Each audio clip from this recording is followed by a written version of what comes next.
नमस्कार, स्वागत है आप सभी का ग्लोबल अड्डा आप देख रहे हैं और मैं हूं आपके साथ पुनीत मिश्रा। आज बहुत बड़ी खबर आई है मिडिल ईस्ट से, क्योंकि गजा में अब शांति आने वाली है। जी हां, जिसको लग रहा था कि शायद गजा में कभी शांति आएगी नहीं आएगी, लेकिन अब खबर आई है कि वहां पर भी शांति का संगीत सुनाई देगा।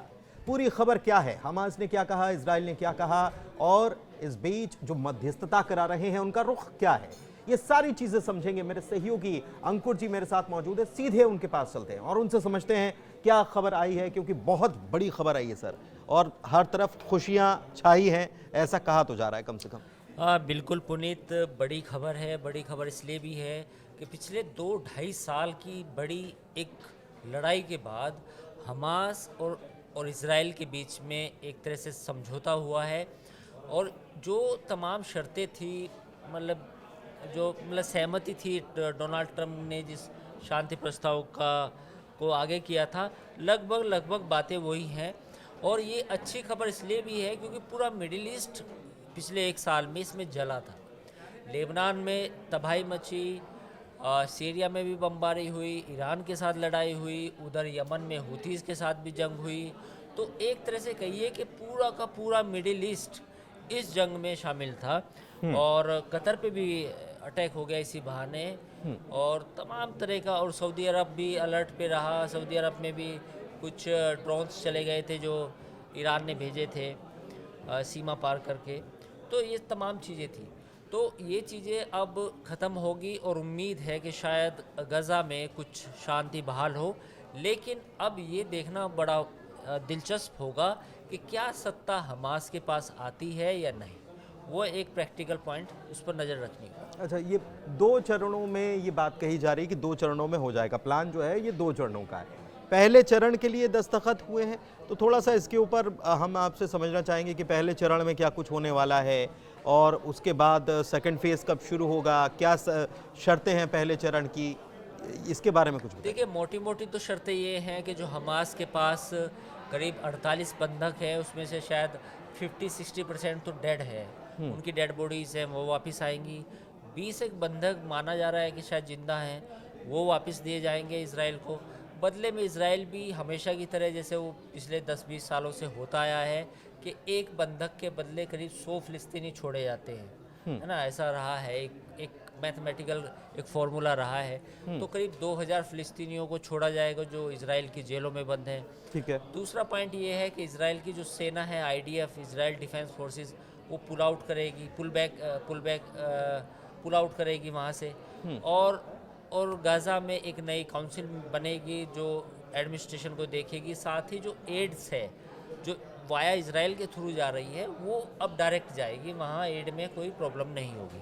ये तमाम चीज़ें हैं। लेकिन इसमें मुझे कुछ मॉडलिटीज़ को लगता है कि इजराइल अनुमति नहीं देगा, क्योंकि प्रॉब्लम ये है कि इजराइल का मानना ये है कि हमास को वापस सत्ता सौंपना वो एक बड़ा मुश्किल काम है। लेकिन हमास का निशस्त्रीकरण जो है वो तो इन शर्तों में है, और हमास इसके लिए राजी हो गया कि हम हथियार छोड़ रहे हैं। लेकिन हथियार छोड़ रहे हैं, लेकिन उन्होंने कहा है कि हम हुकूमत में रहेंगे, सत्ता हमें ही चाहिए। ये एक पुनीत, ये ना एक गेम है। इजराइल भी अभी सारी शर्तों पर इसलिए नहीं अड़ रहा क्योंकि वो चाहता है कि हमारे बंधक वापस आ जाए। वापस जब बंधक आ जाएंगे तो फिर इजराइल भी पलट सकता है। इजराइल कह सकता है कि Hamas, we will not tolerate Hamas in the government. वो ये भी बयान दे सकता है।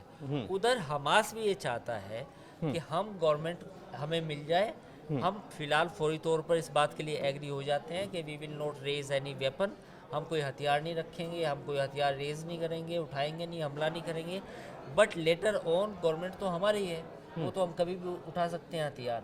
गवर्नमेंट हमारी है तो सेना हमारी है, फिर सेना को किस अंदाज में हमको संचालित करना है, डिपेंड उनकी यूनिट्स हैं जो भी। तो अब ये वो सरकार बन जाएगी तो वो सेना हो जाएगी। हाँ, मतलब खुद ही वो फिर वहाँ पे इस तरह की वो होते हैं। तो अब ये कुछ थोड़ा सा ना दोनों पक्षों में देखो सब ट्रिकी होने वाला है। ट्रिकी है। अभी कह रहे इजराइल की प्रायोरिटी क्या है। इजराइल अब इस लंबे युद्ध को खींचना नहीं चाहता क्योंकि 20 लोग जिंदा हैं। तो इजराइल की प्रायोरिटी ये है कि इंटरनल प्रेशर भी है उनके 20 लोग वापस आ जाएं, प्लस जो डेड बॉडीज हैं वो मिल जाए। पॉइंट 1। उधर हमास भी चाहता है कि वो भी और डिस्ट्रक्शन मंजूर नहीं है उसको भी, क्योंकि वहाँ काफ़ी ज़्यादती हुई है, आम लोग मारे गए हैं हमास की जिद के आगे। तो हमास भी नहीं चाहता कि ये चीज़ें एस्केलेट हो, तो इसलिए दोनों को मालूम है कि कुछ कुछ चीज़ें इम्प्रैक्टिकल हैं। हमास का हथियार छोड़ना मेरी नज़र में इम्प्रैक्टिकल है, और वहीं इज़राइल का ये स्वीकार करना कि हमास गज़ा में फिर भी लीड करेगा इतनी लंबी युद्ध के बाद, वो भी मुझे इम्प्रैक्टिकल लगता है। अच्छा, एक चीज़ है कि तत्काल रूप से युद्ध विराम हो जाएगा, यानी कि गोली नहीं चलेगी, हमला नहीं होगा, एक बात यह है। तो जब सिग्नेचर हो गए और दोनों पक्ष पहले चरण पर राजी हो गए, फिर खबरें क्यों आ रही हैं अभी भी कि आईडीएफ ने अपने हमले बरकरार रखे, हवाई हमले, 10 लोग मारे गए बीते 24 घंटे में, ये डेटा निकल कर आया है। देखिए, ये नया एक वो है, जब कोई संघर्ष विराम होने वाला होता है उस वक्त जो दोनों पक्ष होते हैं उनमें से जिसको लगता है कि मैं आखिरी मौका है, 12 घंटे बाद सीज़ फायर हो जाएगा, तो उसके अपने कुछ टारगेट्स होते हैं जिनको वो तबाह करना चाहता है।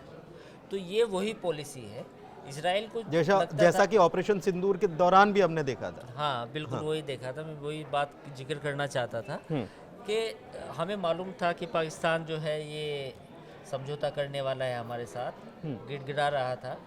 उस वक्त इंडियन एयरफोर्स ने उनके जो बड़े एयरबेस थे, जो हैंगर्स थे प्लेन्स के वहाँ, और जो उनके एयर डिफेंस सिस्टम थे, जो क्रिटिकल एयर डिफेंस सिस्टम, तो उनको तबाह किया था सिर्फ 4 या 8 घंटे में। ऐसा जो लास्ट के 8 घंटे थे वो बहुत भारी थे। तो सेम है, आईडीएफ ने भी मालूम है कि हमास के साथ सीज़ फायर होने वाला है, तो उसने अपने अटैक्स बढ़ा दिए। अच्छा, लेकिन एक चीज़ और है कि ये इसमें सबसे बड़ी बात कि हमास ने, जिस बात का आप जिक्र कर रहे थे कि चीज़ें जो हैं लग रही हैं आसान, इतनी होने नहीं वाली है, जानकार जो हैं वो भी यही मान रहे हैं। हमास ने इस मामले में कहा है, जो इसमें मीडिएटर्स हैं, चाहे वो अमेरिका हो, मिस्र हो, कतर हो, इन लोगों को ये कहा है, उधर तुर्की भी कह रहा है कि हाँ हम भी इसमें शामिल थे, तो इन लोगों को कहा है कि अब आपकी जवाबदेही बनती है चीज़ों को सही तरीके से चलने देने की। मतलब इजराइल पीछे ना हटे, इजराइल ये ऐन मौके पर ना कह दे कि हम राज़ी नहीं हैं इसके लिए, क्योंकि ये तो पहले भी हो चुका है हमास के साथ इजराइल का। देखिए, इसमें मुझे लगता है कि अभी जो लगता है वो रियलिस्टिक लगता है, क्योंकि इस बार अमेरिका और इजराइल दोनों के जो बयान है, जो दोनों नेताओं के, वो लगभग सेम है कि हाँ, हम we are committed to the ceasefire. Qatar और मिस्र जो इसमें मीडिएशन कर रहे हैं, वो भी चाहते हैं कि ये जंग ख़त्म हो। तो मुझे लगता है कि अमेरिका और इजराइल इस बार थोड़ा सा रियलिस्टिक लग रहा है, उतना ऐसा नहीं लग रहा कि भाई मामला कहीं बिगड़ सकता है। 2 बिगड़ने वाले पॉइंट्स मैंने पहले पिन आउट किए हैं। पहला तो ये है कि हमास को वापस इजराइल बिल्कुल नहीं देखेगा।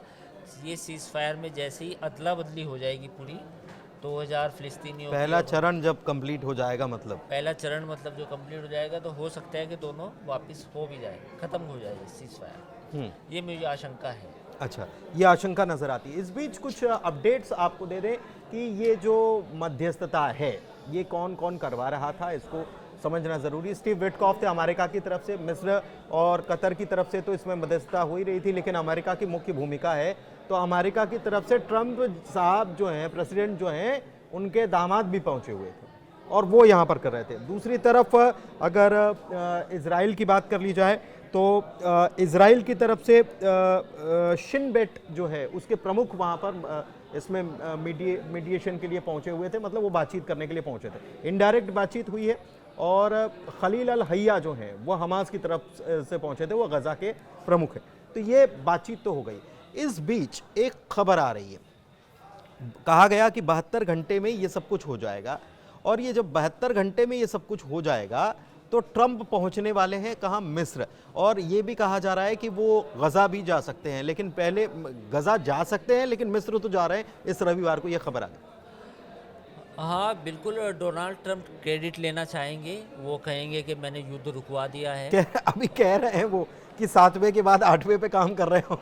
हाँ, और बहुत जल्दी मिल जाएगी सफलता। हाँ, तो डोनाल्ड ट्रंप क्रेडिट लेंगे, बिल्कुल लेंगे, और वो ये भी चाहेंगे कि शायद जो लोग हैं वो इस बात को रिकॉग्नाइज़ करें और उनको नोबेल प्राइज़ मिल जाए। तो ये तमाम बातें हैं। देखिए, इजिप्ट की जो गवर्नमेंट है वो भी एक तरह से प्रो अमेरिका ही है, और डोनाल्ड ट्रंप जब भी, और जॉर्डन की आप बात कहें वो भी प्रो अमेरिकन गवर्नमेंट है। तो इसलिए मुझे हैरानी बस ये है कि जॉर्डन इसमें शामिल नहीं है पीस प्रोसेस में, बट इजिप्ट है। कतर के साथ भी जो इजराइल और भी जो अटैक हुए, फिर उसके बाद माफ़ी मांगनी गई। तो कुल मिला के अभी अच्छा लग रहा है कि शायद इसमें इतने डिफेंसेस नहीं हैं इन चारों मुल्कों में, इजराइल में, अमेरिका में, जॉर्डन, मिस्र में और कतर में, कि ये पीस प्रोसेस आगे नहीं बढ़े। डोनाल्ड ट्रंप जब बाद में जाएंगे इसके अनाउंसमेंट के लिए, होने के बाद जब इसको बिल्कुल फॉर्मली इस चीज़ पर एग्री हो जाएंगी सारी पार्टियाँ, इसकी मॉडलिटीज़ पे भी, तो डोनाल्ड ट्रंप पूरी दुनिया को ये मैसेज देने की कोशिश करेंगे कि देखो मैंने वॉर रुकवा दी, है ना। तो ये तो होना है, और इसका क्रेडिट भी वो लेंगे, और इसका जिक्र भी आने वाले समय में करेंगे। जहाँ भी आप जाएंगे डोनाल्ड ट्रंप वो कहेंगे कि मैंने गाज़ा की जो लड़ाई है वो मैंने ख़त्म कर दी, और जो लाखों मासूम बच्चे, औरतें जो मर सकती थी वो मैंने बचा ली। एक खबर यह है कि इजराइल के प्रेसिडेंट हेrzog जो हैं, उन्होंने कहा है कि Trump deserve the Nobel peace prize for the hostage deal. Trump ने भी कह दिया है कि नोबेल पुरस्कार जीतने की संभावनाओं पर 7 रुकवाए हैं, 8वां रुकवाने जा रहे हैं। इतने सारे मामले के इतिहास में शायद किसी ने सुलझाए नहीं होंगे, और फिर भी शायद कोई कारण ढूंढ लिया जाएगा कि मुझे ये पुरस्कार ना मिले। तो उनको ये भी लग रहा है कि पुरस्कार नहीं मिलेगा उनको। देखिए, जो इजराइल के प्रेसिडेंट का बयान है वो बिल्कुल उसी लाइन पे है। वो जानते हैं कि how to deal with the Trump के साथ कैसे डील करना है। तो वो जानते हैं कि उनकी तारीफ़ करनी होगी, उनको नॉमिनेट भी करना पड़ेगा, और शायद इजराइल नॉमिनेट भी कर दे लेटर ऑन। तो ये सारी चीज़ें हैं। तो इसमें तो मुझे लगता है कि दुनिया के सारे मुल्क तकरीबन समझ गए हैं कि डोनाल्ड ट्रंप जो है उनके साथ कैसे हमें डील करना है। तो ये बयान उसी की लाइन पे है। पाकिस्तान भी जानता है कि डोनाल्ड ट्रंप से कैसे बात करनी है, उसने भी उनकी तारीफ़ों के पुल बांधे हैं। इजराइल भी अब कर रहा है ऐसा, और बाकी 2-4 मुल्क और हैं। तो अब दुनिया को धीरे धीरे समझ में आ रहा है कि जो अमेरिका के राष्ट्रपति हैं वो किस मिजाज के व्यक्ति हैं। तो एवरीबडी इज नोइंग कि वो उनको क्या पसंद है, उनको क्या पसंद। देखिए, एक चीज़ और आपको चलते चलते बता देते हैं कि मिस्र हो, कतर हो, इसमें जो मीडिएटर की भूमिका निभा रहे हैं। मिस्र ने दरअसल अपनी जो इजराइल से जो लगती हुई बॉर्डर जो है वहाँ पर सैन्य गतिविधि बढ़ा दी थी। इजराइल को इस बात की टेंशन होने लग गई थी कि ये क्या हो रहा है। तो मिस्र को इस बात की टेंशन थी कि कहीं ऐसा ना हो कि ये गाजा से विस्थापित लोगों को मिस्र भेज दें। तो ये एक टेंशन बढ़ रही थी। दूसरी तरफ कतर के साथ जो इजराइल के संबंध बिगड़े थे बीते दिनों, ठीक है, माफ़ी सॉरी बोल दिया, लेकिन उसको भी कहीं ना कहीं मैनेज करने की कोशिश ट्रंप ने की, और इसीलिए मिस्र और कतर को इसमें शामिल कर लिया, क्योंकि कॉन्फिडेंस बना हुआ है हमास का भी मिस्र और कतर पर बना हुआ है, और संबंध कतर और इजराइल के और मिस्र और इजराइल के भी ठीक करने बहुत ज़रूरी थे। इसलिए ट्रंप ने ये खेल खेला है। अब देखना होगा कि 12 तारीख को जब ट्रंप पहुंचते हैं मिस्र, तो वहां पर क्या होता है और उसके बाद क्या होता है, क्योंकि उसके बाद आशंकाएं, कुशंकाएं, तमाम चीज़ें जो हैं वो बनती हुई नजर आ रही हैं। लेकिन हम भी उम्मीद करते हैं कि जो पीस प्लान ट्रंप का जो है ये पूरी तरह से कामयाब हो पाए और गाजा में शांति स्थापित हो पाए। बहुत धन्यवाद।